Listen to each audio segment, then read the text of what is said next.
সারাদিন শহীদ ওসমান হাদির কথা বললেও ভোট পাবে না, এই ব্যাপারে নিশ্চিত। কোনো প্রার্থী সে ঢাকা ৮ আসনের হোক বা ঢাকা ২৪ আসনের হোক, এইটা আমার দেখবার বিষয় না।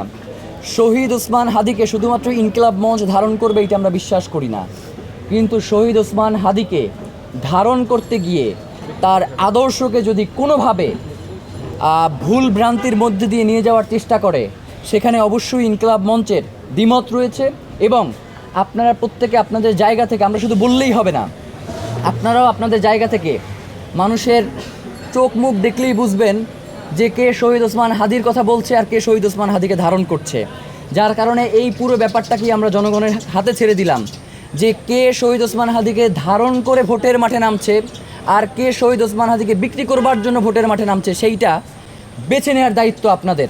ইনশাআল্লাহ আমরা তো মনে করি যে বাংলাদেশের জনগণ এখন এতই সচেতন এবং ভোটের ব্যাপারে তারা এত সচেতন, যার কারণে এইখানে শহীদ ওসমান হাদিকে বিক্রি করে ক্ষমতায় যাওয়া যাবে না, শহীদ ওসমান হাদিকে ধারণ করেই ক্ষমতায় যাইতে হবে।